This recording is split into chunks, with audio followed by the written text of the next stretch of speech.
That was 3 times the speed of sound. 2,056 miles an hour.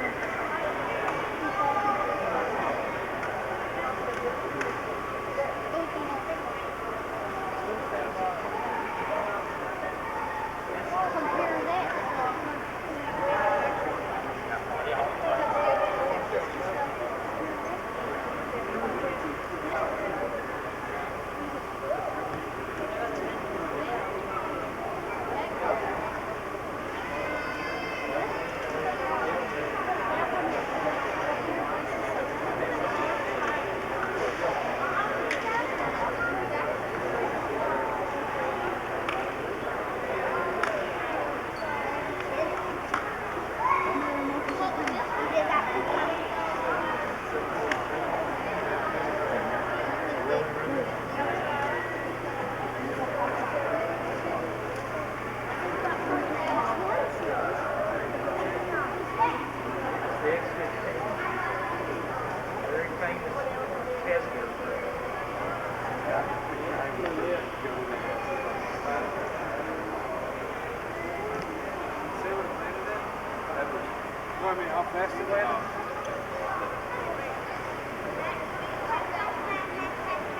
Hey. Lands 209.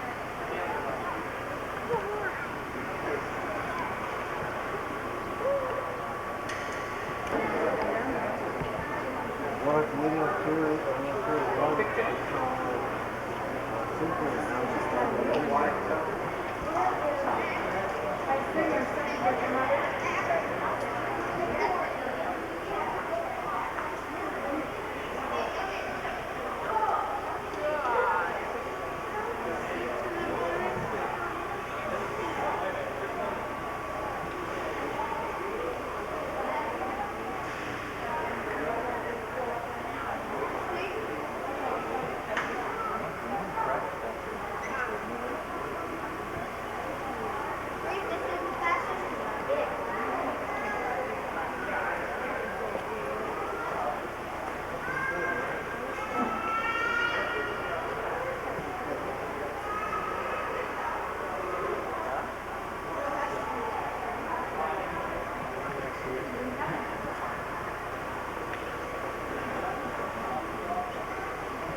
Thank you.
Yeah, you're a mile away, you don't see it.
Ejaculation seat. Rescue ejaculation.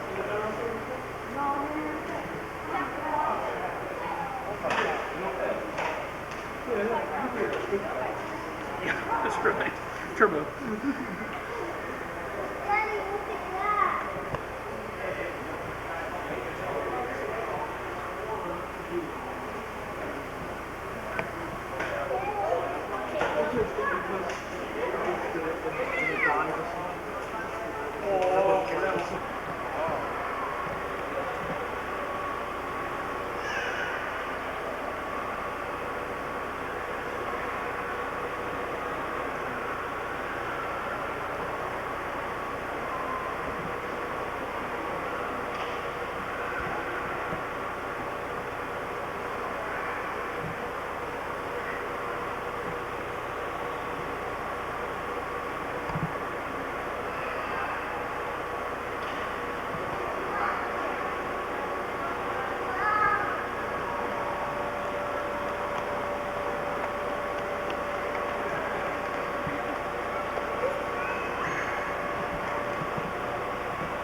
Hey guys.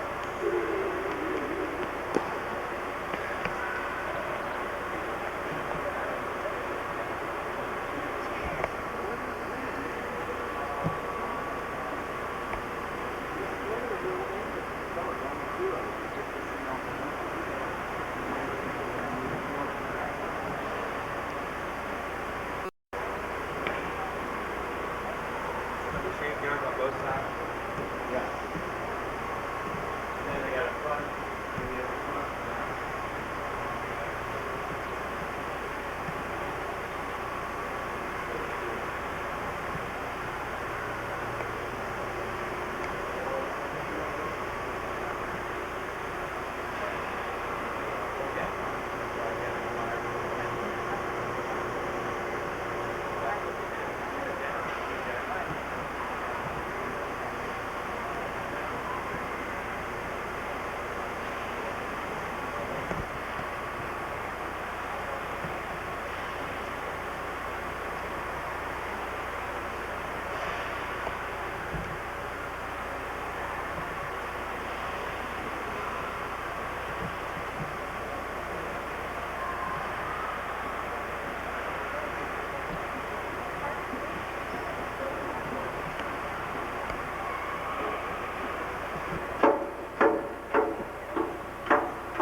salute.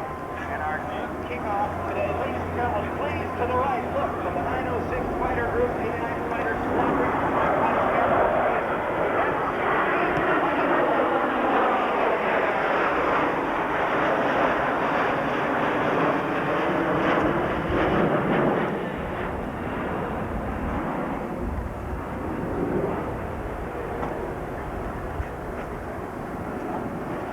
That was a quick one.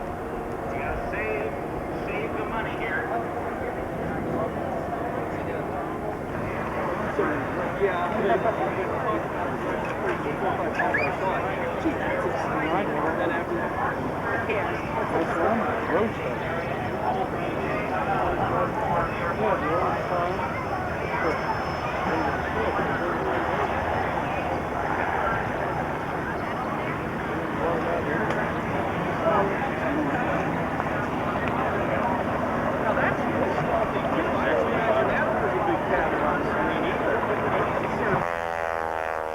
Wing walking, the salute to the pioneers of the 20s and 30s that commemorate the true art of wing walking.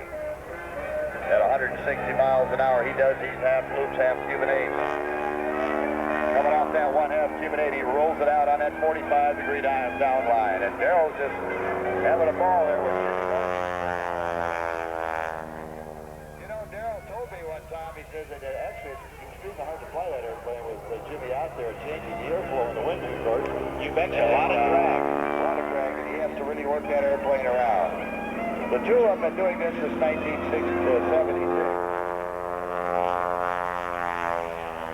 They've toured the United States and Canada, thrilling more than 500 air show audiences with their barnstorming act. Straight to the vertical line. He'll hang it on the prop. Right about now, he'll rotate Jimmy all the way around the top of that point. For the hammerhead stall, makes a 90-degree turn on the down line and brings it back. Off we go with the big old barrel roll. Look at old Jimmy up there. There's the Golden Knights aircraft high overhead. Limited to the cloud cover there today. You know, this airplane that they're flying was designed by Lloyd Stearman way back in the 20s, built under license by Boeing when he sold it to the Boeing company, airplane company. They called it the PT-17. K-A-Y-D-E-T-T-E, sort of a play on words. This one, the particular airplane, was built at 39 feet.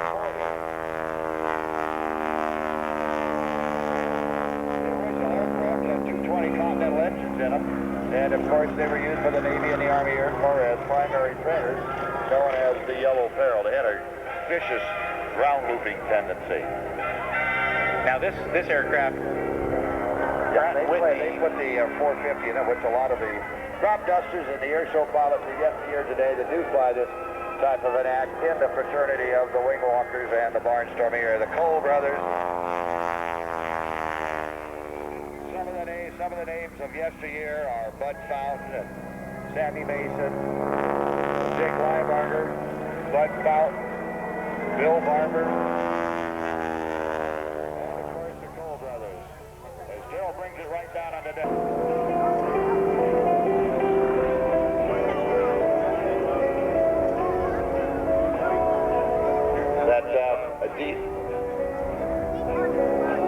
I got to fly with these guys once a long time ago. I got in the airplane and Darrell was in the back seat. I was in the front seat and Jimmy strapped me in and we went for the takeoff roll and all of a sudden I realized that Jimmy was still standing there next to me while we were taking off. You got it. The inverted flyby. Jimmy's playing trapeze up there. He's hanging by his knees. He thinks he belongs to the circus. I'm telling you, this guy, I don't know. But seriously, he's running a landscaping business down in Naples, Florida. Now, how do you go from landscaping to doing things like that? I Maybe don't know. he's just tired of the ground. What a fun. I'm sorry. Was that bad? I guess that was bad. Robbie Ryder. I retract that statement forever. Now watch carefully as Jim Dorsey is changing positions from the lower edge of that leading, or the lower wing there, the leading edge. He's climbing up on top of the wing on the top side, the center section on the leading edge.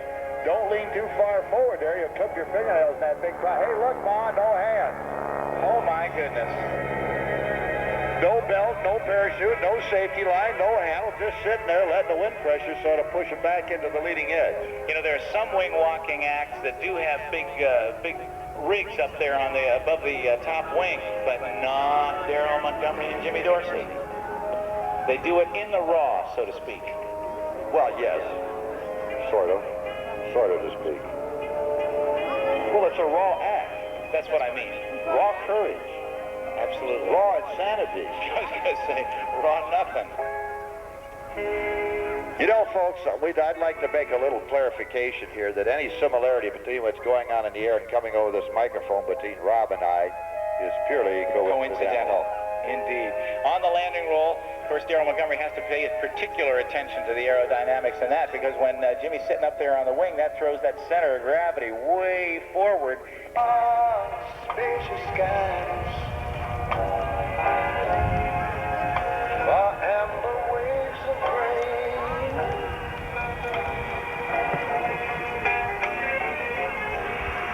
purple mountain majesties.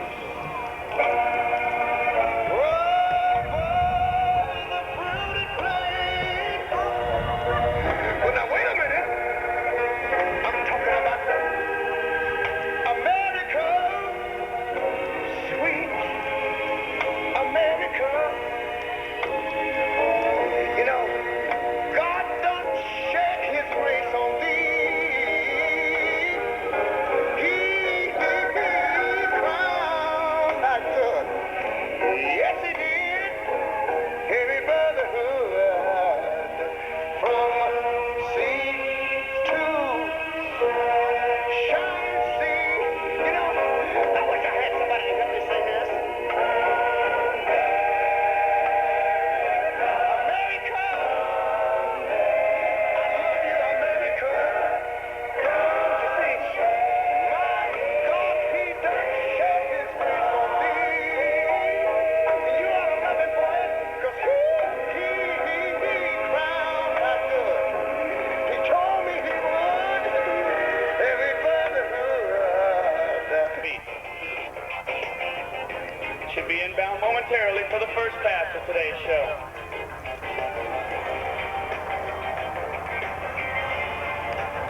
United States Army Parachute Team was formed in 1959 at the home of the Airborne, Fort Bragg, North Carolina. At that time, the team consisted of 13 original members. As the aircraft crosses overhead, a hot target signal is given. The jumpers complete their final gear checks and move to the rear of the aircraft. And the first of the jumpers are out. Watch for the pilot chute. After a 3-second delay, they will deploy their parachute. There you have it, the high-flying black and gold of your United States Army Parachute Team, the Golden Knight.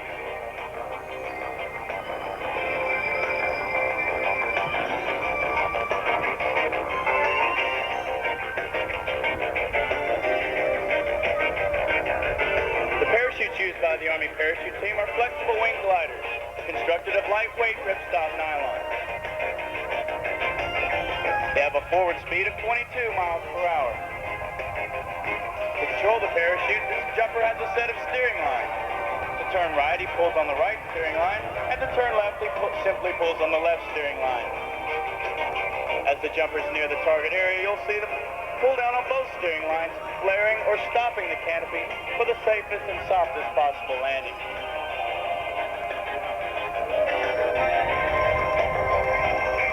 And if you'll direct your attention high above these first three jumpers, it would appear that two Golden Knights have entangled their parachutes. But in no sense is this true. They're performing yet another facet of the sport called canopy relative work. Watch the minor hand corrections necessary to obtain a target area landing. You'll notice the front of the canopy is open while the tail of the canopy is closed. This gives the airfoil a more rigid shape and allows it to fly just like the wing of an aircraft. The approach pattern flown by these jumpers is exactly that used by any of the pilots flying in today's show. At 1,000 feet, they do a wind penetration check, then fly a downwind leg a base leg, and then commit themselves on final. And as this jumper brings in a proud flag for us, the Just Say No to Drugs flag.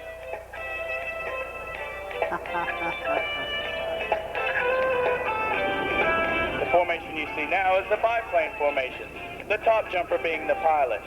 The bottom jumper is responsible for altitude correction and flying in today's Golden Knife flag. If you think landing one parachute is difficult, watch as the jumper brings this two-stack formation into the target area. The command to brake, flare, and a nice soft target area landing.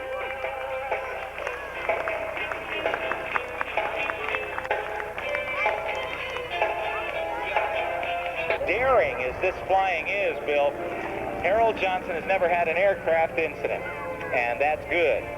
Well, the scary thing about Harold is that one day he was working on a roof on his barn, I believe it was, and he fell off and he nearly died doing that. Yeah, I remember the year he was here with that. He was hobbling around with a set of crutches on and a couple of casts. He does a quick hammerhead stall.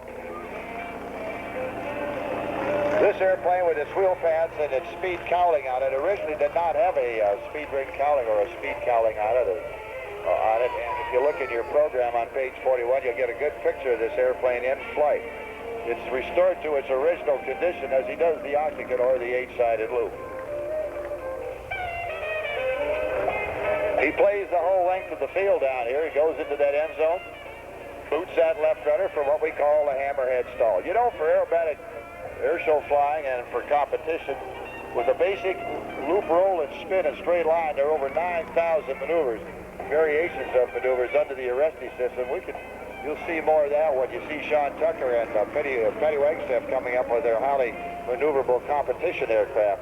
But this is a part of yesteryear, as Harold now does another quick hammerhead stall, points it down toward the crowd, or towards the ground, and pulls it out. In between these two wings, of course, are flying wires and the struts. Harold Johnson keeps this show really close, and there he does a snap roll over the top. And another half roll back, and then does a reversal on that. Instead of coming back to show center, works his way down the line. Harold Johnson pulling that stick back into his lap, straight up, bleeding off that airspeed, hanging it on the prop. Left rudder and back stick back into the lap, and another hammerhead stall. Keeps it right in front of you. We're told, I think the line for Harold Johnson is, he'll turn on a dime and give you 9 cents change. With a slow roll, listen. There's the cough. There's the cough. So he straightens it out and gets a little cough medicine, we like to say back of it. He goes straight to that vertical line once again. True barnstorming flying out here. His Honor. His Honor the Mayor. Harold Johnson really does do it the barnstorming way. There's no radio aboard that airplane at all. That executes what we call the 4-point roll. Every 90 degrees, he momentarily hesitates that aircraft as he goes across that horizontal plane, as we like to say, or line. And he really does cough it. Once again, there's no inverted fuel and oil system aboard that airplane. So if it's upside down too long, the fuel doesn't get into the cylinders, and it coughs. Another slow roll. Little inverted flyby here. Yep. Now he dives it down, pumps that wobble pump a little bit in there. Says, by golly, it caught. But you notice he always positions himself in case it doesn't catch. He can set it down in the grass there. I've seen Harold fly, I don't know how many dozen times, and I still love watching this, especially when he decides.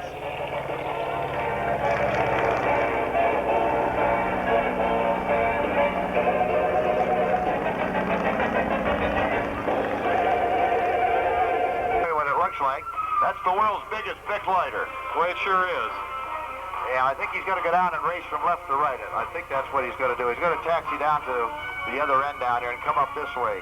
He has two main parachute deployed chutes that are 14-foot type chutes and two reserves that are 16-foot chutes. The octane boost is a 104 plus diesel, and he'll use 80 gallons per run.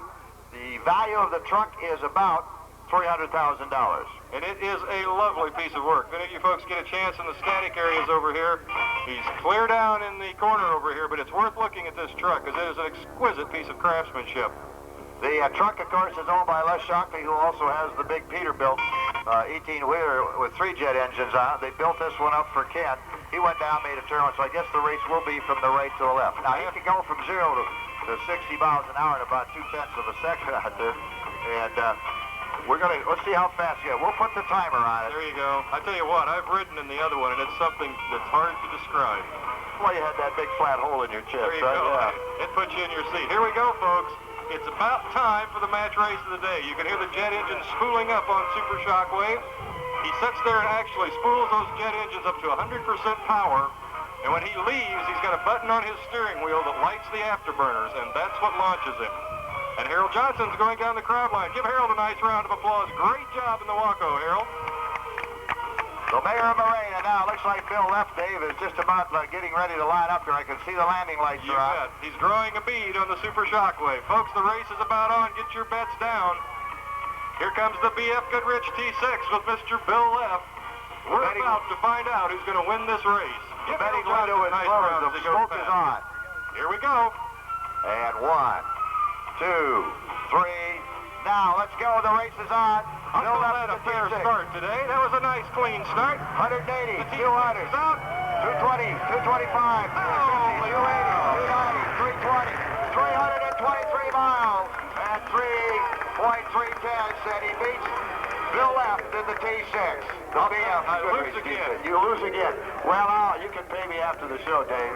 All you folks that threw money on the truck won today, but Mr. Leff and the BF Goodrich T6 did their best.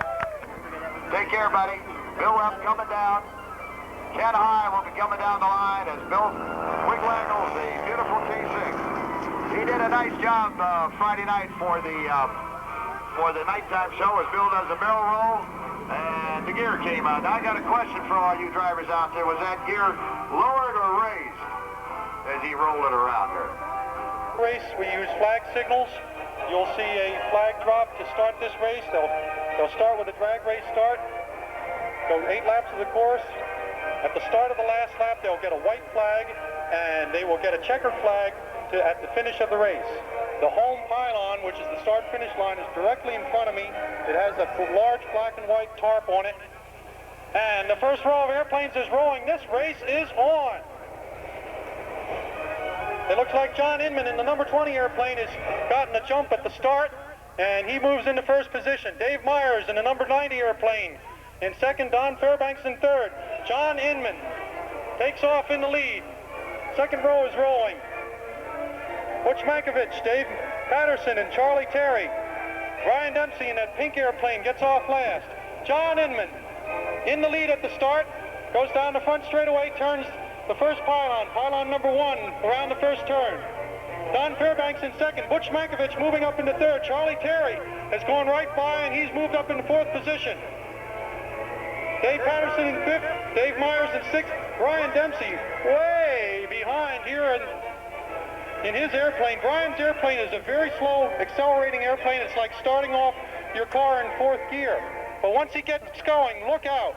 Look on the back straightaway, though. Charlie Terry in the blue and white airplane has passed to take over third position. But meanwhile, down to the left, the yellow airplane, John Inman, coming around pylon 4, 5, and 6, is your race leader.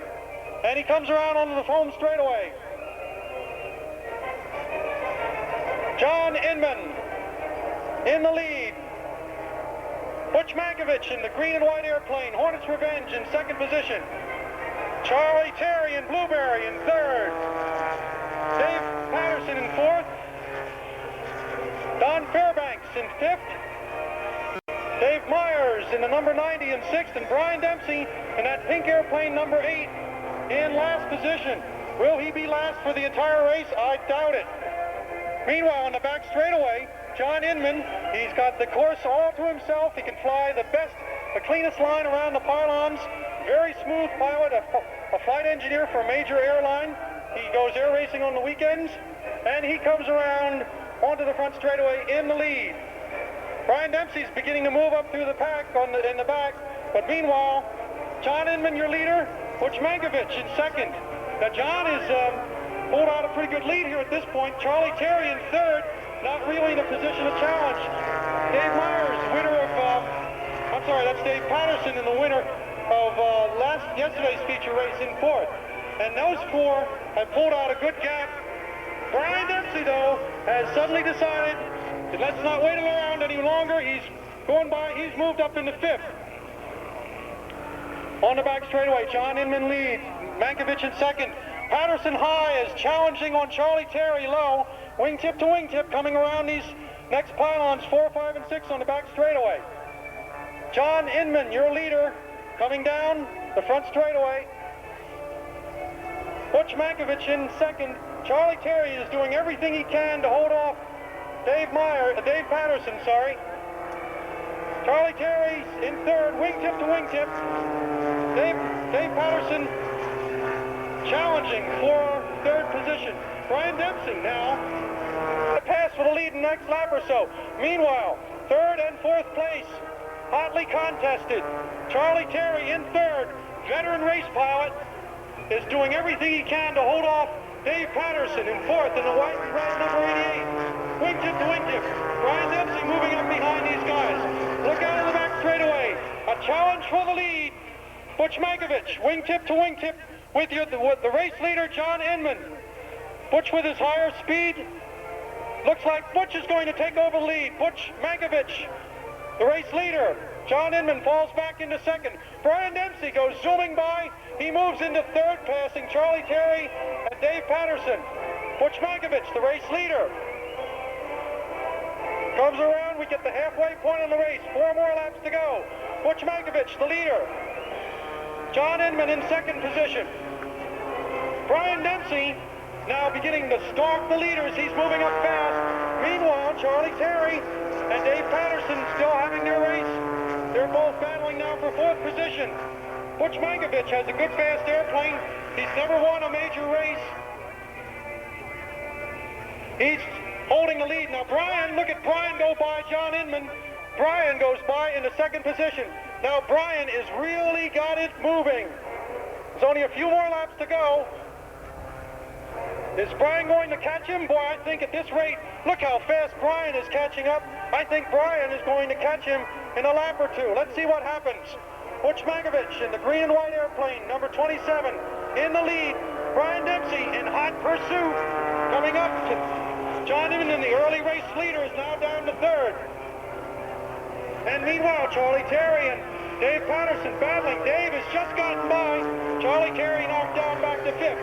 Look on the back straightaway. Brian Dempsey, he's challenging. He's coming by like he's tied to a post. Brian Dempsey, current national champion, goes whipping by into the lead.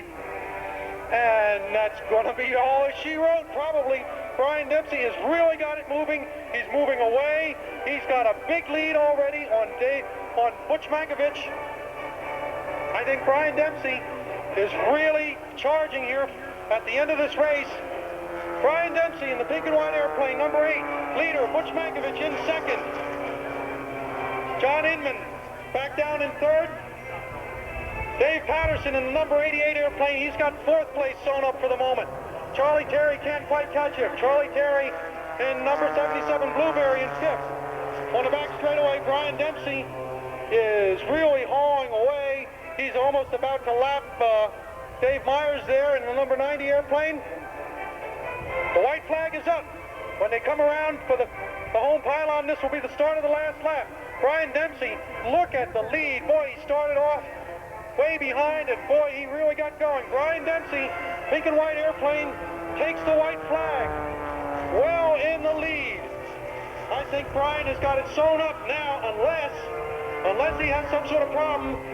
One more lap to go. Butch Mankiewicz takes in second position. Comes John Inman in third. Brian Dempsey all the way around on the back straightaway now. Half a lap for him. Dave Patterson in fourth. Charlie Terry in fifth. Don Fairbanks has dropped out of this race. His airplane has landed. They're towing it back. Coming around the last pylons. There's that checkered flag.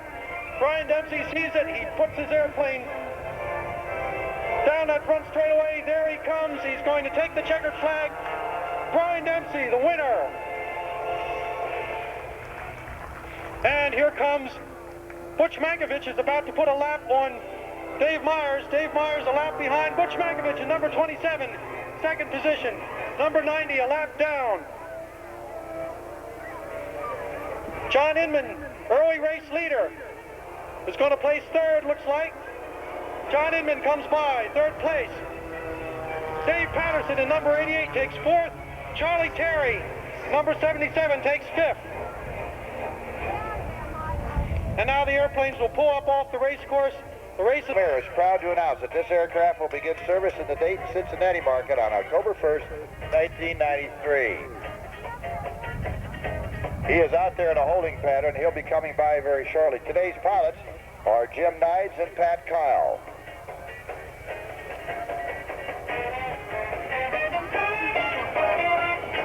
And Rob Ryder and I have tried to get your name out of my mouth. I don't know why I can't get it out there. Tactical maneuvers out here.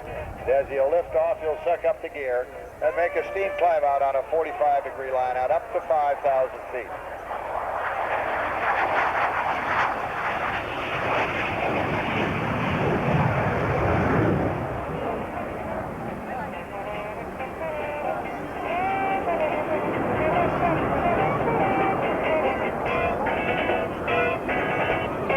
As he climbs up to 5,000 feet, he'll re-enter the demonstration area.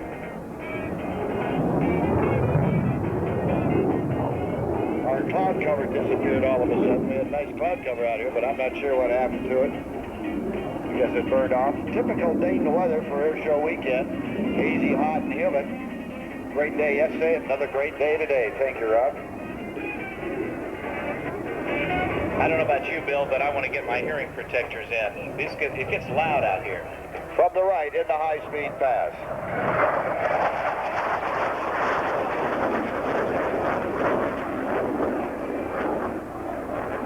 It is still a very impressive fighter, still used by many of our foreign allies in various countries out there. And celebrating 35 is Captain Bino Bynett. And he has 1,600 hours, 15 of them in the Phantom. And he's a graduate of the Fighter Weapons School. This time they're coming in from the left with the gear down, the flaps down, and the tail hook down. So the arresting gear, in case they would have to land on a runway that has arresting gear on it in order to stop and save the brakes failed. You know that gear hook alone, or that arresting hook alone, weighs over 200 pounds? And that's probably...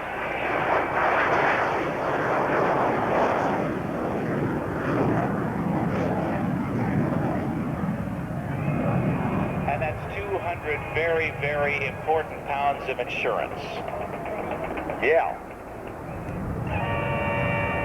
He'll now make a reversal once again after having cleaned up the... I thought that'd turn your crank. It does indeed. From the right, at about 420 knots, the minimum radius turn. And hold your ears, because this is going to be loud.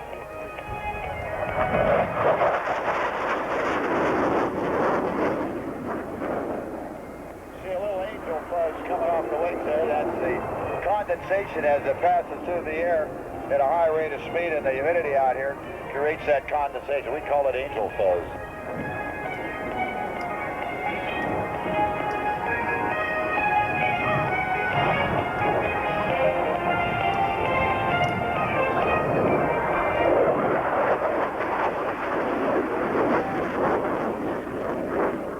There's the second 90-degree turn. Now you'll do a Whipperdale turnaround out there, and you'll come at us from our left at a 45-degree angle, as if he's going to strafe us.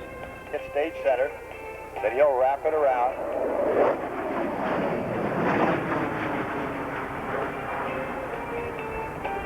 Slows the aircraft down.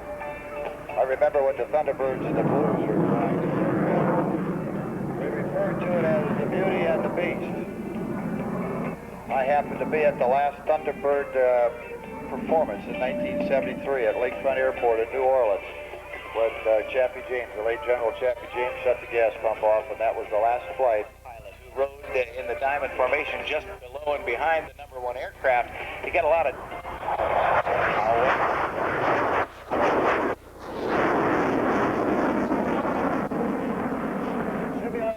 touch and go or a missed approach.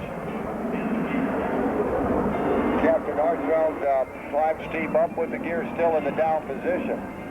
Yeah, you're right. They had the red, white, blue to still have the same paint scheme, but you were going to say about the slot pilot. What they local, national, and international recognition as one of the greatest pilots and lady pilots in the world. At Air Show Wright, as she is climbing for altitude to begin her air show demonstration this afternoon. Have your cameras ready and look for the smoke to come on, because from an altitude a little over 1,000 feet above the ground, she'll be diving the extra 300S in. She'll be looking for an airspeed of approximately 250 miles per hour. The nose comes down, the power goes up. In just a moment, the smoke will come on. Have your cameras ready and your eyes front and center, because ladies and gentlemen, boys and girls, it's showtime with Patti Wagstaff and the VF Goodrich Aerospace Extra 300S. At the top, her airspeed reaches 0. Completing the vertical snap roll, she brings the nose back down, but this time she pivots it on the right wingtip in the knife edge spin, coming through 3 and 4 revolutions. Brings the nose back down, a half roll as she pulls away from air show center to the left. The Extra 300S, the latest in high technology, competition, world-level aerobatic aircraft. On the upline now, Patti outside snap rolls the aircraft, holding it in the inverted position with the nose high. She pulls the stick back into her lap, lowers the nose back down, looking for that airspeed of, again, over 200 miles per hour. She again pulls in from air show left, holding it right down on the deck, seeing the airspeed where she wants it. Back up and over the top. An inside snap, roll an outside snap, and then another inside snap for the avalanche maneuver, the loop with the snap rolls on top. Now this afternoon you are going to see Patti fly the 4 basic aerobatic maneuvers, the loop, the roll, the stall turn, and the spin. But each of them with varying degrees of difficulty and in what we call the inside or outside G configuration, as she demonstrates for you right now. An outside half Cuban 8 with a snap roll coming back down the 45-degree downline. Continuing to push outside now, a very difficult maneuver, the 8-sided octagon loop, only this time she's doing it again, still outside, pushing the stick forward, coming down side number 6, number 7, and completing side number 8, creating the stop sign in the sky, the 8-sided octagon loop. Patti is brought to you here at the 1993 Dayton International Air Show by VF Goodrich Aerospace of Akron, Ohio. Her sponsors on the air show circuit. As she flies across country, she needs to have the instrumentation to enable her to safely reach her air show destinations, and VF Goodrich supplies her with, in particular, the storm scope that she has in the cockpit, allowing her to monitor weather conditions on her cross countries.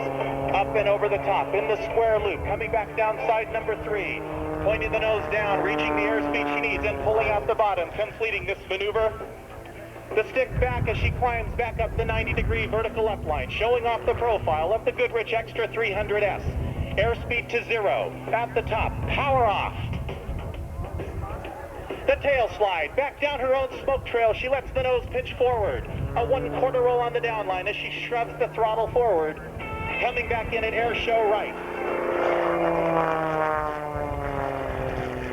At show center now, back on the 90-degree upline, she outside tumbles the aircraft, still on the wingtip of the airplane, recovers in the perfect upright position, and then rolls back one side and back to the other in the knife edge configuration, showing off the excellent maneuverability of the Extra 300S. At show left, again demonstrating how well the aircraft flies on the fuselage. Rolling the aircraft on the horizontal axis as she lets the airplane build up airspeed, demonstrating a series of opposed inside and outside snap rolls as she goes from air show left to right.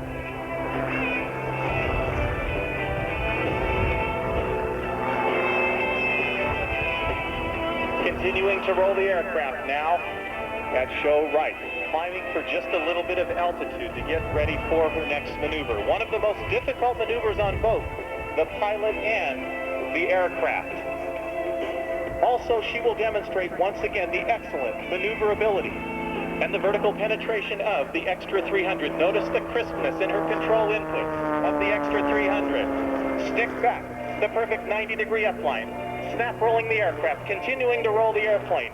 At the top, her airspeed will again reach 0. But when it does, she will continue rolling the aircraft, this time back down in her own smoke tail first for the incredible torque roll. Nose back down again as she regains airspeed and pulls away from show center to the left. The signature of a great aerobatic pilot is their constant trade-off of energy for altitude and altitude for energy. You'll notice as Patti is flying these maneuvers that she's completing each of the maneuvers directly in front of you at show center. A competition pilot is judged by their ability to perform a set series of maneuvers and keep them within a 3,000 square foot cube in the sky. From the left, right down in the grass, underneath the ribbon that's stretched across in front of her at Air Show Center, Patti flies and pulls the nose of the Extra 300 back up 45 degrees. Snap rolling as she departs at the right. And again, ladies and gentlemen, have your cameras ready, because when she re-enters the show center area, she's going to be looking directly at that ribbon that's in front of you at Air Show Center, only she's going to be looking at it from the inverted position. Trading off that altitude now for airspeed, she comes back in from the right. Again, looking for over 200 miles per hour, and when she sees it, the nose will pitch up sharply and she will roll 1/2 to the inverted position. Holding it there, she will continue straight forward, looking for that ribbon directly in front of her at show center. Bringing it down just a little bit lower and a little bit lower, inverted. She nails the ribbon at show center. Ladies and gentlemen, the U.S. National Aerobatic Champion, Patti Wagstaff.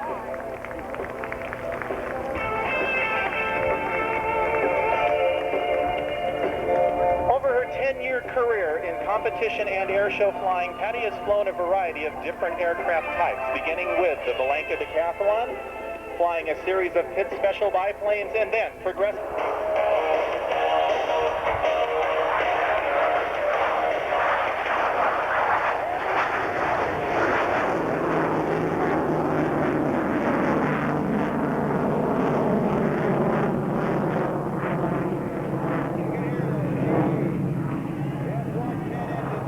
Developing 57,000 pounds of thrust as Lieutenant Kurt South takes off in the F-14.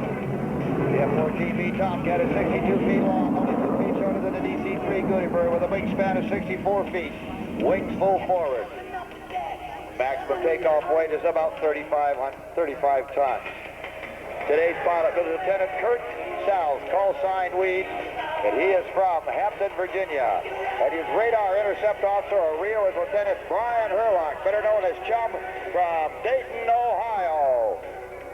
The Grim Reapers of VF-101 are led by Commander Chris Wheatley Wetwrench and faced at NESO she out of Virginia Beach, Virginia. Having completed that takeoff, the Tomcat will now come directly before you for the 1/2 Cuban 8 in the head-on position.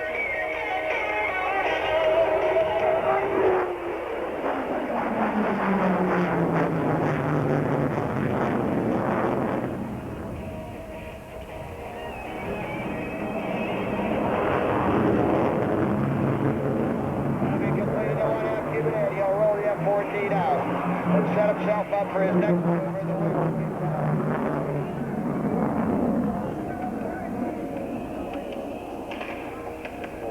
He'll roll the F-14 into an 80-degree angle of bank and manually select full aft wing sweep.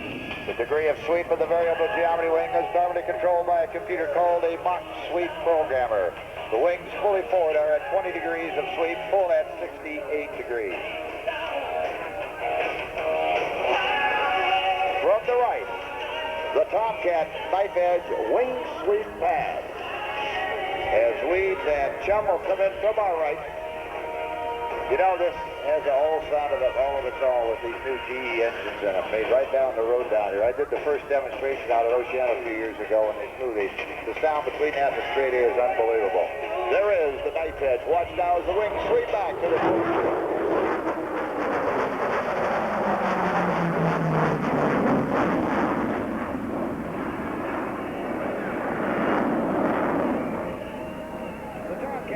At 450 miles per hour. The execute A300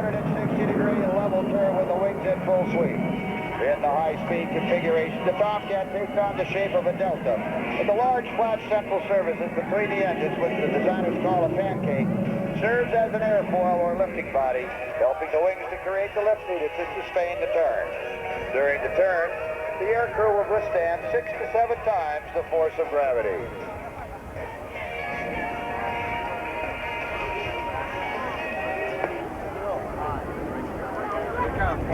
From the left, a high-speed 360-degree radius turn.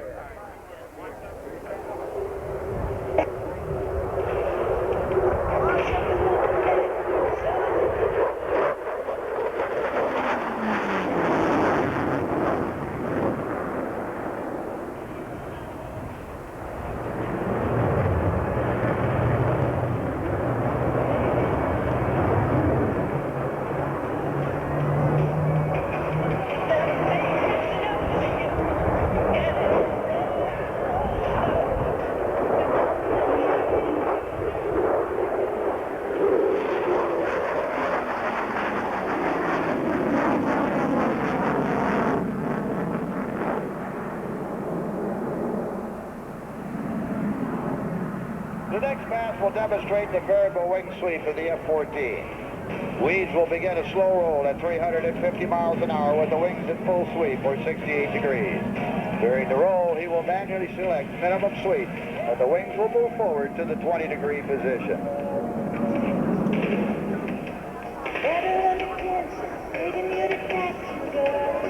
The F-14 has been involved in every air engagement since the Vietnam War, including the 1981 Libyan shoot-down, the 84 invasion of Grenada, the Lebanese conflicts, the PLO terrorist interception, and most recently, involvement in Desert Storm.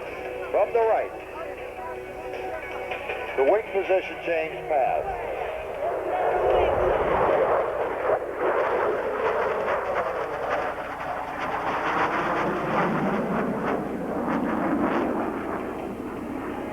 Remodifying a lot of these straight F-14 into the V plus configuration and upgrading the avionics. The other model is the F-14D, and the only difference between the B Super Tomcat and the F-14D Super Tomcat is the avionics program in them. These were the first modifications on the Ds that came out manufactured. Approaching now from the right, Kurt South and Brian Herlock have conformed their Tomcat for a simulated approach to an aircraft carrier. Airspeed will be approximately 130 miles an hour. The slow-speed handling characteristics of the Tomcat are exceptional. The huge surface area of its two independently operating horizontal ailerons on two vertical tails combined with a tremendous thrust produced by the two engines is especially effective in maneuvering the aircraft at slow speeds as they approach to the aircraft carrier on the pitching seas. It's a slow-speed regime and a high angle of attack with all the lifting devices out and the ailerons flapping back and forth. The Tomcat shows where its other nickname comes from. Crews who fly and fix it call it the turkey. You notice that the tail hook has also been lowered. It's the tail hook which separates Navy and Marine Corps tactical aircraft from the rest of the world's tactical fighters, and permitting them to land aboard a carrier and stop at a very exciting 300 feet.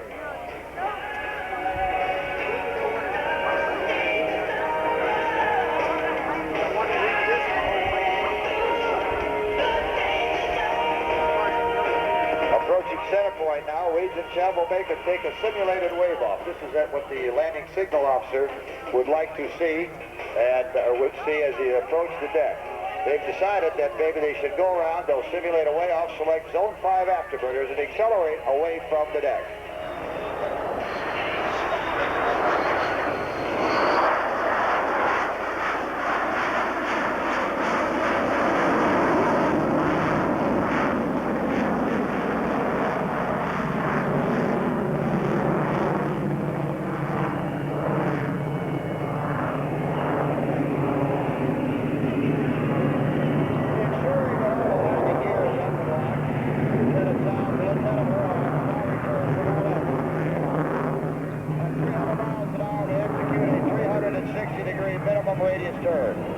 Even with the enormous size of this plane, guide each missile to a separate hostile target. The qualities necessary to enable a Tomcat to effectively employ its weapon systems are speed, agility, power, turning ability, and acceleration.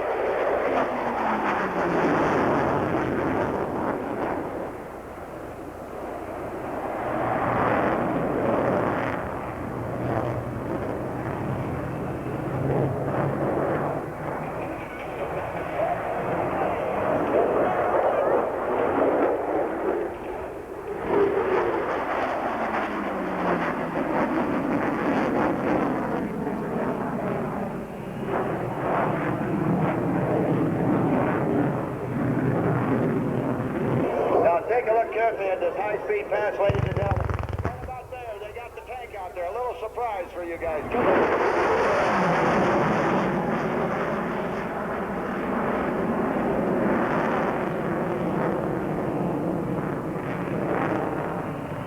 thought we'd surprise you a little bit to wake you all up.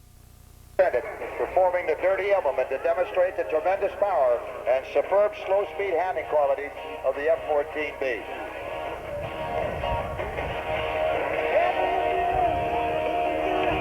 This is what they call a bolter. He'll touch down, simulating and missing all 4 wires, puts the power full ahead, you can hear it, and he's off the air once again.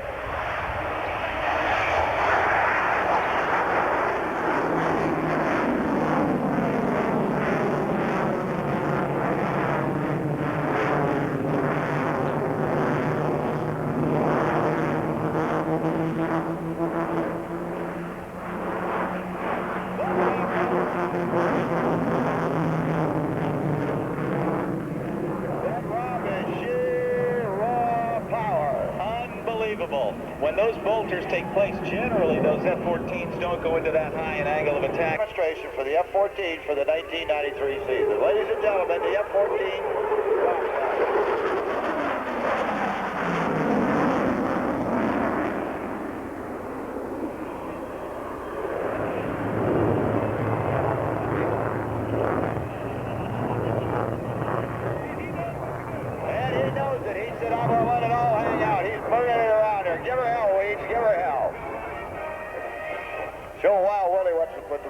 about. Lieutenant Kerr, a flight of aircraft. His commander said, don't worry about it, it's just a flight. A B-17's coming in from the States. But indeed, ladies and gentlemen, it was not. It was the Imperial Japanese Navy. From the ships, the Akagi, the Kaga, the Hiryu, the Soryu, the Shokaku, and the Zuikaku. 235 aircraft of the Imperial Japanese fleet at 7:55 in the morning, December the 7th, 1941, has just invaded Pearl Harbor, and you are there. Think about the destruction that took place that morning. Think about the noise and the confusion, the smoke, the bombs, the reek and the havoc that took place. Think about the young American captain who was flying a B-17 from the West Coast, saying to his crew members, what a hell of a way to enter a war. Out of fuel, unarmed, and unprepared to enter a war for which America was neither prepared nor willing to become engaged in at that time. Watch now as the B-17G replicates the attempt at trying to land at Hickam Field on Pearl Harbor alongside on the island of Oahu. Watch high above is a Mitsubishi A6M-Zeros, 1,250 horsepower, very light, very maneuverable, probably one of the best fighter aircraft in the Pacific theater at that time. High above the dark green Iaki D-38 Val dive bomber. This aircraft was reputedly the craft that dropped the bomb on the deck on the forward magazine of the United States battleship the Arizona, taking 1,200 American servicemen to their final and permanent grave at December the 7th, 1941. Watch now, it's the Nakajima B-5NK torpedo bombers with a specially designed torpedo hung underneath. This torpedo designed to run shallow to cross over the torpedo nets which were there to protect the ships of Pearl Harbor from the small midget submarines that had been designed to invade the Pearl Harbor base that December the 7th morning, 1941. Think about yourself being an 18-year-old serviceman. You're in the Navy or the Marine Corps, the United States Army Air Corps. You may be in the Coast Guard. You are on Pearl Harbor.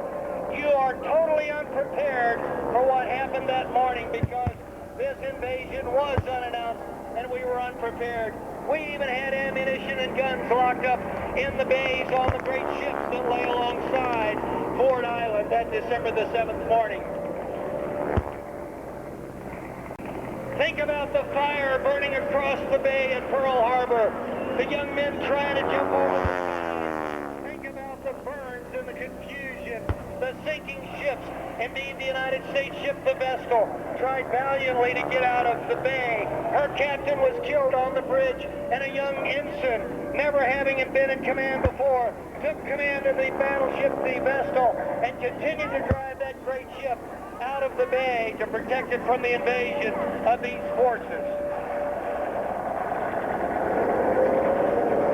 Think about our Ambassador Cordell Hall in Washington negotiating, trying to keep America out of this war.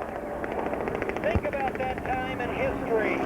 Think about the American and Allied servicemen that gave their life.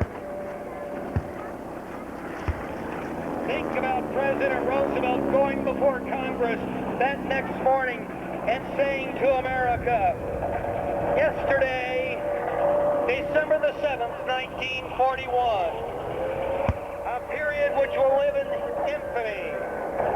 But it was not to be that this invasion would continue for time from 1939 through 1945.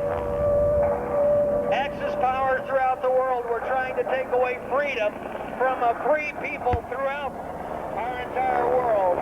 It fell to America and her allies to protect the country and the world from these invasions.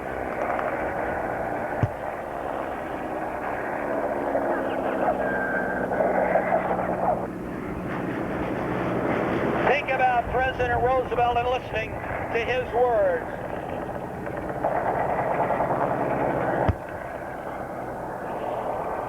Watch now, high above is the Aoki D-38 dive bomber. Rolls across the top, comes down through the smoke and preparing to drop the bomb that fell on the forward deck of the Arizona.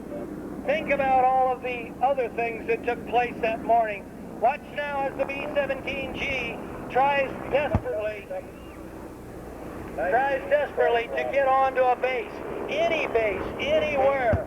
Hialeah, Hickam, Bellows, anywhere, and watch as the confusion carries on. Indeed, Admiral Nagomo made a previous error that morning in that he did not bring the fleet back in for the second run as it was supposed to happen.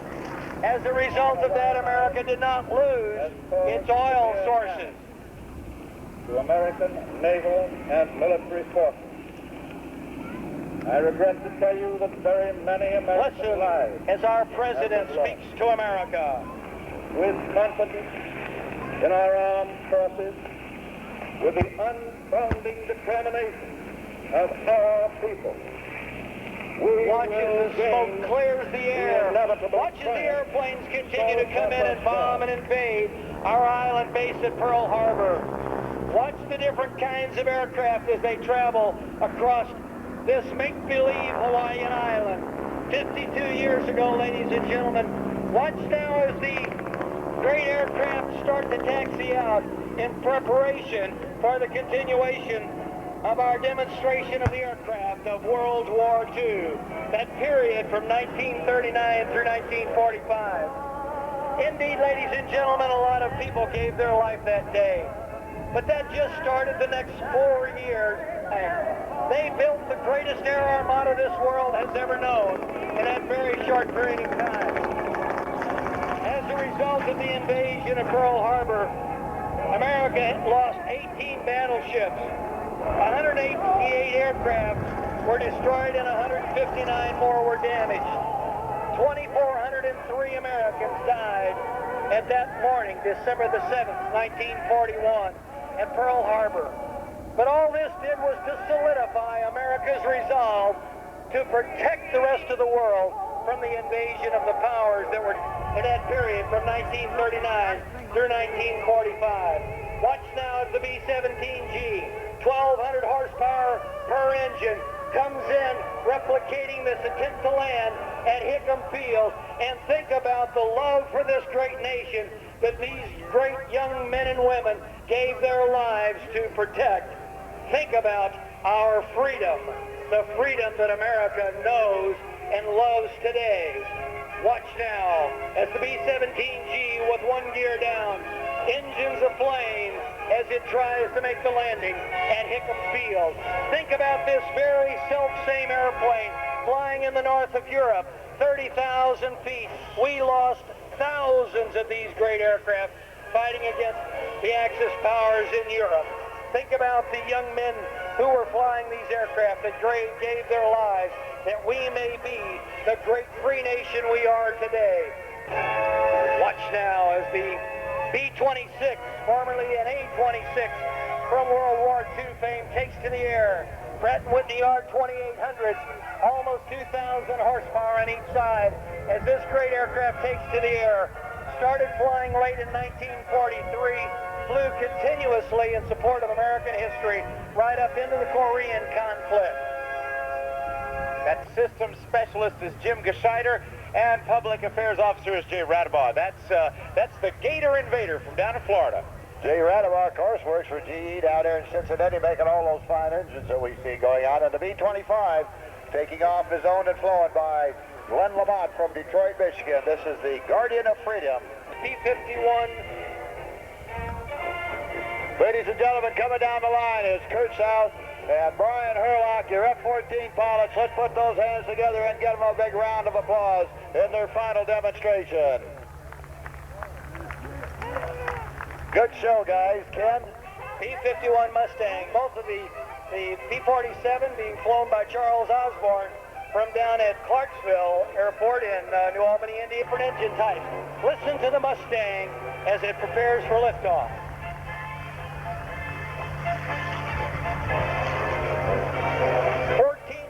Horsepower in the nose of the P-51D Mustang. This aircraft very capable of high altitude flight. Now, listen to the difference in the sound of the big radial engine.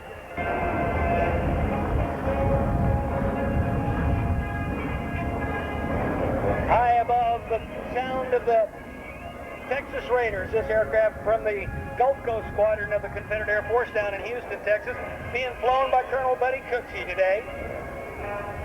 Now listen to the sound of the F-4U.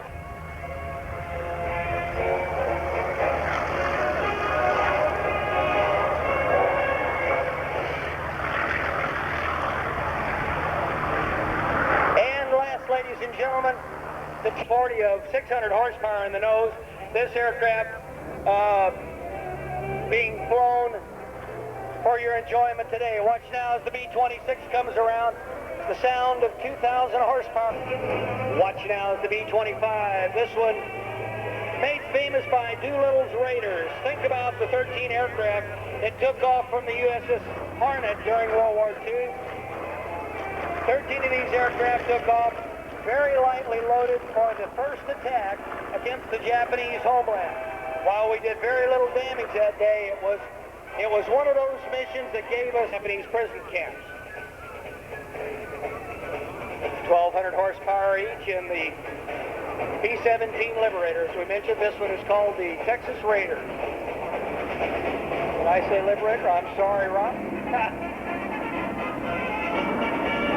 Sometimes, Bill, the sun is getting to you, Ken. I'm telling you, the sun, and you get to talking and get to rolling off, and you get confused, and you don't know what you're saying, do you, Bill Barlow? Heavens no. The one that we've seen that belongs to Charles Osborne from down in Louisville is being flown by Brad Hood.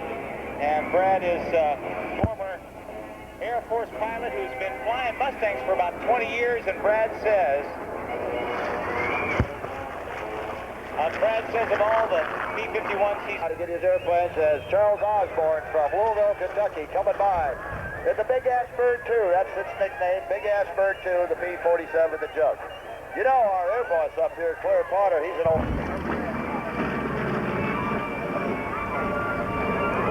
Colonel Robert West, the Mad Bomber from Bellevue, Nebraska. And boy, he sure loves his work. A little pass with Charles Osborne at the controls. And here's Brad Hood in the P-51 Mustang. Hurry home, honey.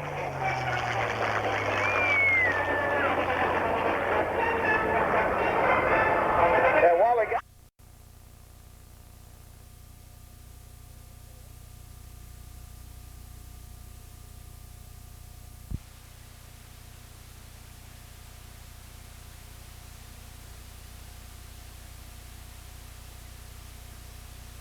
The number of miles an hour the wind is going, you find out what your ground speed is. Headed down to Dayton General South to the replica of the Wright brothers' original 1909 hangar, built at the time that that the original Wright B Flyer actually flew. 1909. This aircraft first flew in 1982 with the formation Cloverleaf roll.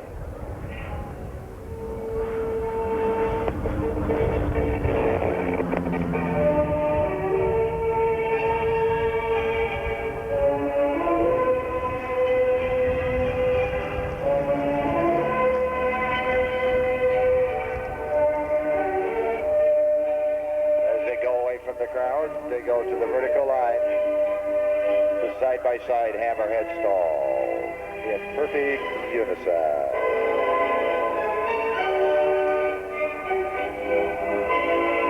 Watch now and get your cameras trained on this as they'll make their famous head-on crossover. And now, each aircraft now will go into the end zone and they'll pull straight to the vertical line and bleed off the airspeed for the simultaneous hammerhead stalls, all in synchronization.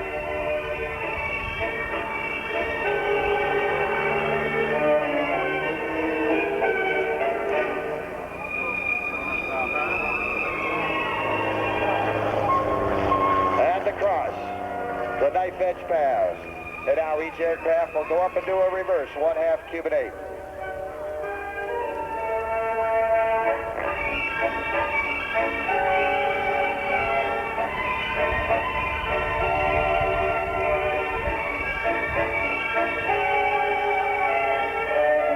Completing the 1/2 Cuban 8, they'll come back in, and this time they'll do the opposing loop with a snap roll on the top. We call this the avalanche.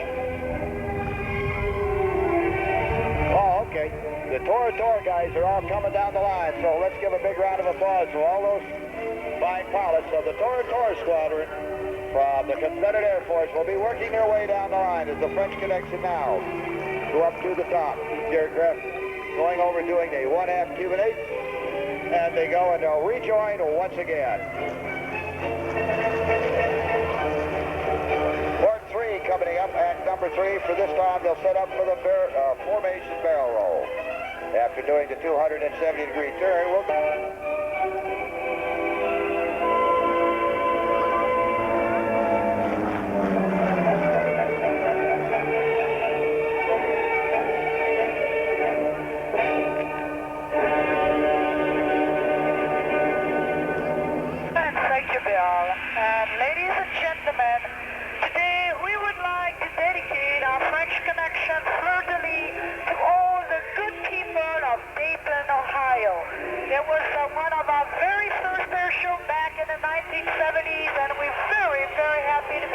here.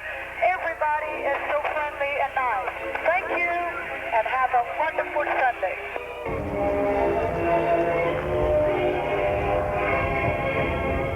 Beautifully executed. The fleur-de-lis in synchro now.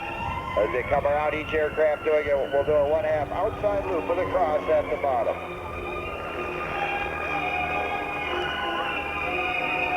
Pushing to the outside. Montaigne in the white stealth fighter.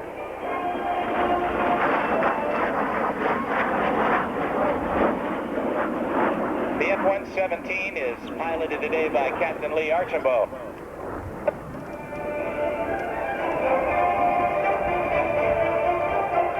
Okay, Chapel's on board, all right. And Captain Chapel is on board. And of course, this is known as the Nighthawk or the Black Jet. And the aircraft is very sophisticated. And part of the introduction of that was made right here at the Aeronautical Systems Division, Wright Pat Air Force Base, Ohio. And of course, along with the Lockheed Advanced Development Projects, known as the Skunk Works in Burbank, California. And it was done with the design of Kelly Johnson, the late Kelly Johnson, who gave us the P-38 and many other fine fighters. And of course, this Stealth 117. He brought it in under budget and ahead of schedule. Kelly Johnson did that with everything from the F-80 Shooting Star to the SR-71 Blackbird. Kelly Johnson was a master at doing things right. The F-117 dropped 2,000 tons of precision-guided munitions during 1,300 stories and scored over 1,600 direct hits in 400 target locations in Desert Storm. From the right, ladies and gentlemen, for its final pass, the stealth F-117A for fire. We're going to get another one, he says. The first flight was in 1981, only 31 months after the full-scale development program. 59 of these aircraft have been procured. The first one delivered in 82 and the last one made in July of 1990. From the right, once again, the stealth fighter Captain Ed Chappell flying the aircraft. We're based out at Holloman Air Force Base in Alamogordo, New Mexico. I'll tell you one thing, you can't find the exhaust on those things. Or the intake. No, they don't smoke or anything, do they? Of course, an interesting thing about the stealth fighter is that this stealth technology is so... That right there, he maintains that negative position. Pushes it all the way around.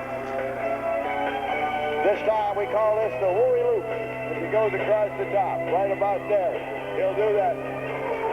Lumshavak on top of the loop and down the backside for what they call the Wooey Loop. That's still in the negative position.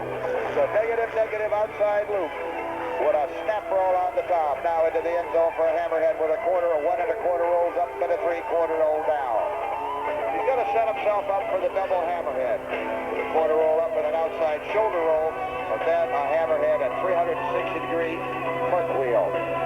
Now this is what it's going to be, a double hammerhead. He's actually going to do a hammerhead, then the airplane's going to rotate around one more time for the second hammerhead to make it like gyroscopic. Now, coming back in for the double hammerhead. Watch this, he goes straight to that vertical line.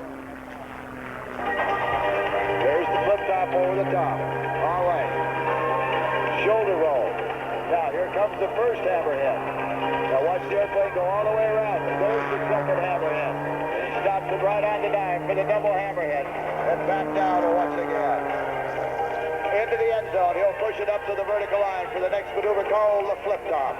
As he goes straight up, rotates the airplane on a 360-degree, flips it over the top just like opening a can of soda, and comes off the backside. As he comes down, he'll rotate the airplane to the positive position, but when he gets in stage center, he'll roll it negative and go to what we call the outside 8-sided loop. There's one. Then he goes to number 2. Pushes it up to number 3.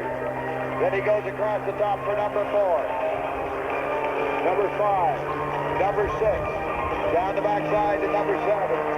And there you have number 8 for the outside 8-sided loop. And now watch him as he goes into the end zone for the maneuver we call the Orango Tango.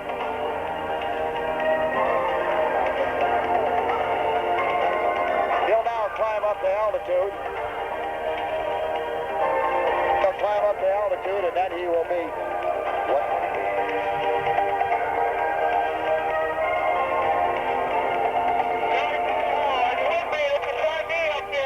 Hey, Johnny, baby, let's give the crowd a little talk from the cockpit.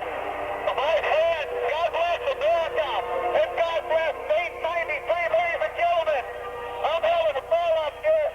This is some kind of fun, and as Johnny Casian says, oh, yeah! Let me tell you, getting in this airplane, strapping up and flying for all you fine folks, it's been a dream come true for me, and I just want to thank you very much for coming out. I want to thank the Miami Valley dealers for giving me a brand new GMC Yukon to drive around town in.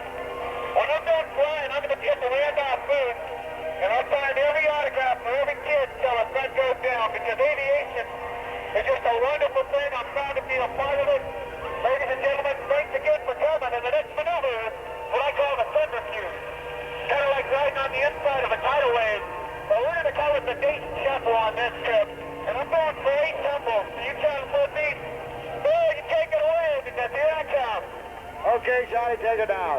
And now, ladies and gentlemen, the Dayton Shuffle or the centrifuge, I call this Aerobatics, the aggressive end-over-end tumble.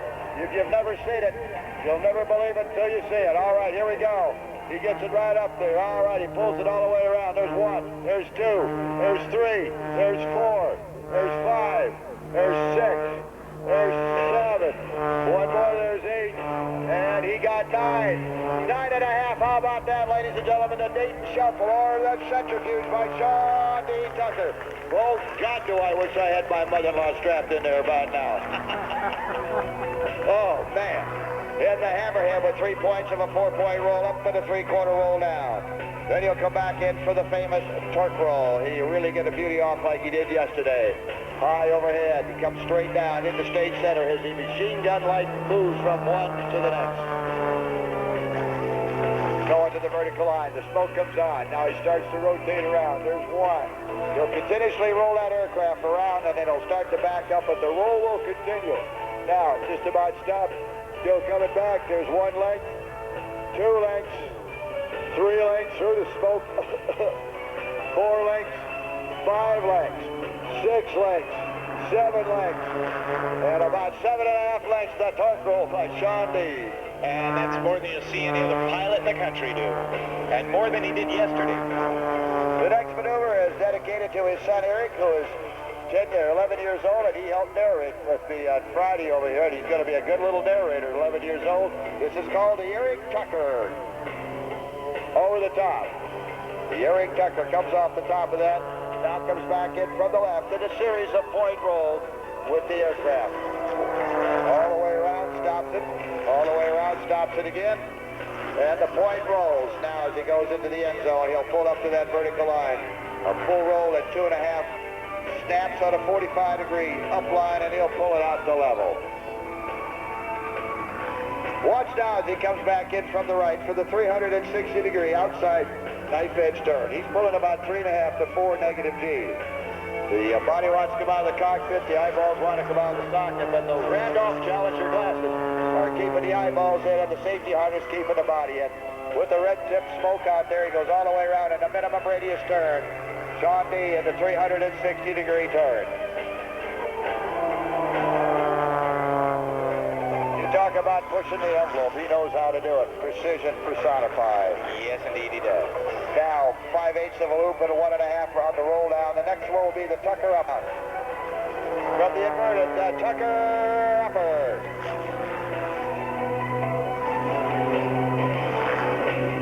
It's nothing but a vertical lump shabak. Swinging the tail around. Into the end zone for the Tora Tucker. As he goes into the end zone, this is dedicated to his 8-year-old daughter, sweet little Tora. He goes to the outside, another outside roll out there, snap, flip, hop, nose straight down, half roll, and there's the Tora Tucker. Now, take a look out in front of you from the left to the right. About a total of 1,000 feet. There are 3 ribbons out there. You went underneath them. Underneath the second one. Underneath the third one. He's going into the end zone. He's the only man to do the triple ribbon cutter. When he comes around, it'll be a right knife edge cut, then to the left knife edge cut, and then to the inverted. A French connection, Danielle, Iguana, Montaigne, Malay, Mr. and Mrs. French connection coming down the line with their beautiful Captain Ballet. Sean D now comes down the line. He's going to take a look. He's looking at all 3 of those poles out there. His crew that are holding out there are holding the pole. Here comes the French connection in front of the umbrella tents out there, the patio umbrellas out there.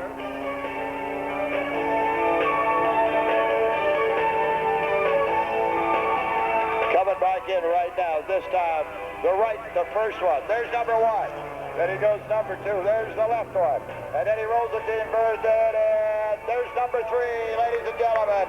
Sean D. Tucker, Salinas, California, in the Randolph Challenger Sunglass Special out there. It is triple ribbon cut. He'll push to the outside. All the way around for a full outside loop.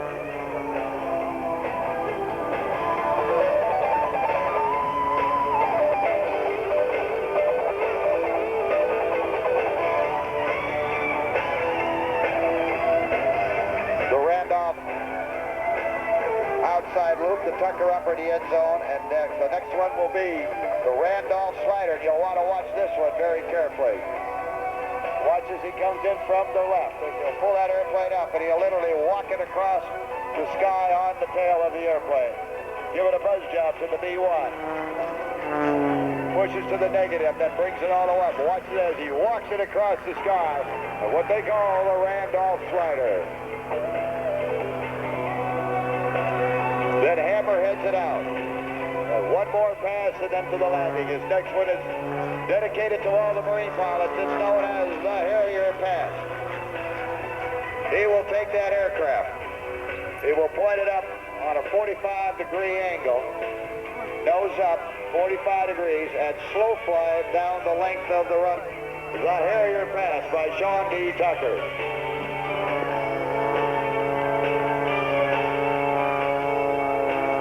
Slow flight dedicated to the Marine pilots in the Harrier.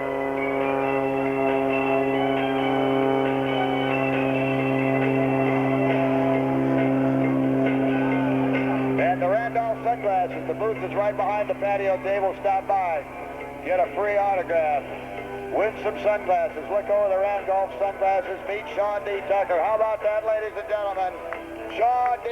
Tucker from Salinas, California. In the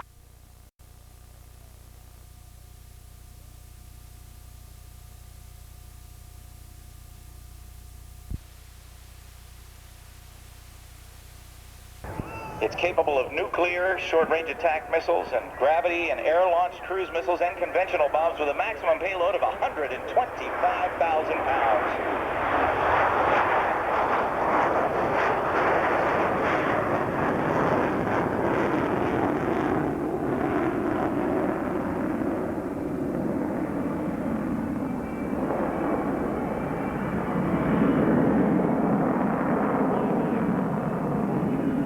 Contractor was Rockwell International. The engine are 4 F-101G 102 turbofans made by General Electric. Each engine, Darrell, is about 30,000 pounds of thrust. Maximum speed is low supersonic, high subsonic for low altitude penetration. You'll see them a lot of times out west shooting across about 300 feet off the ground with a all-terrain radar. The maximum payload is 125,000 pounds. Maximum operating weight is 477,000 pounds. In July of '87, a B-1B set a series of international speed and distance records with a payload records including 670 miles an hour over 2,000-kilometer closed course, carrying 66,000 pounds of artwork. They also... Mahoney is about to make the run down the line as the B-1B comes across the show line, now pitching up toward the vertical. Y'all get this big...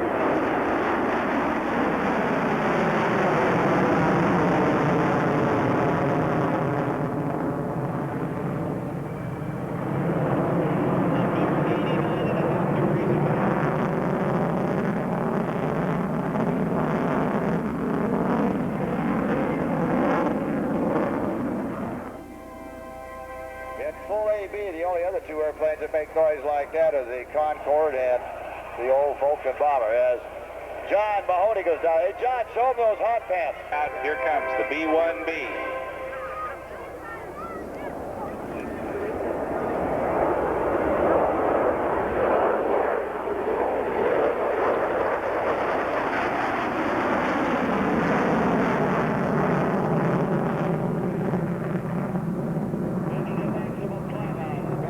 Almost a 90-degree bank. He comes around and he'll be setting up for the landing.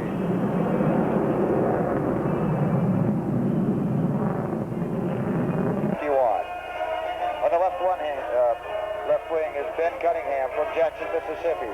A teenager and a professional pilot, he started to fly and has logged over 20,000 hours of flying time, including serving as personal pilot for 2 governors of Mississippi. Ben, a skilled aerobatic pilot, has flown aerobatic routines for many years, holds pilot proficiency ratings over 20 different types of aircraft, including the Mustang, the Corsair, C-46s, DC-3s, and C-47s. And on the right wing, Steve, ladies and gentlemen, the North American team, 1993, in their formation photo pass.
triple.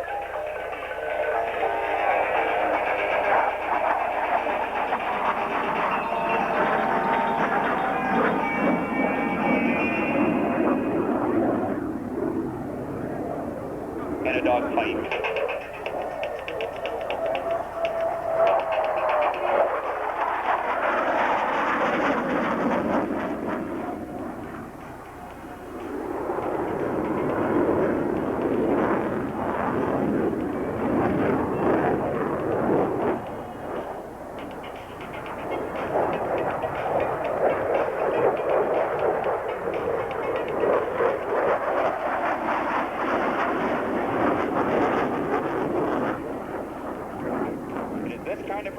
That gives the F-16 its reputation as the most maneuverable fighter in the world today. Ladies and gentlemen, the F-16 Fighting Falcon and the 4-point.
The F-16's computer-controlled fly-by-wire flight control system that enables Captain Kesserson to maneuver the jet so easily and to get the maximum performance at virtually all airspeeds.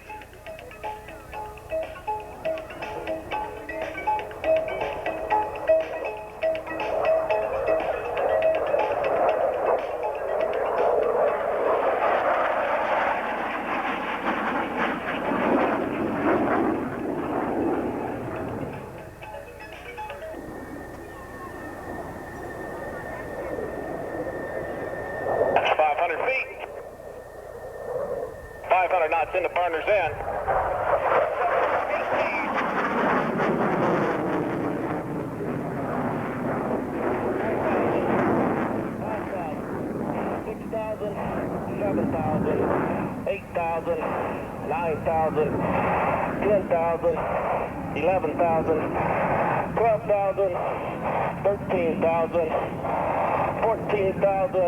And 15,000. Main reason I wanted to be on today, folks, was to say goodbye to a friend of mine and the narrator for today's show, Captain Brian Turner.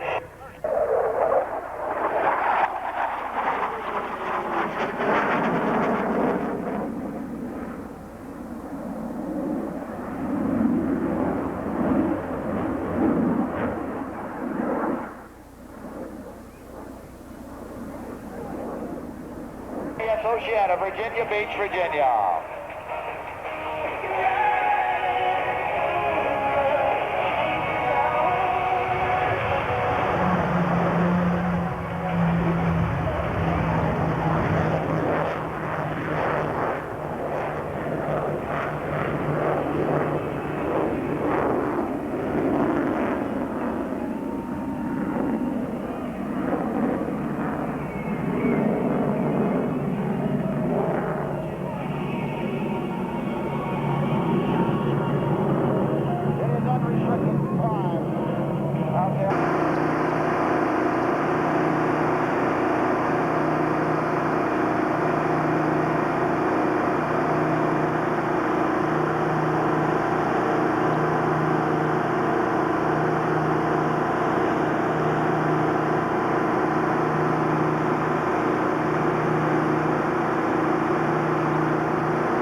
Come on, Tink. Yeah, I'm looking at. Oh, there's a cobra.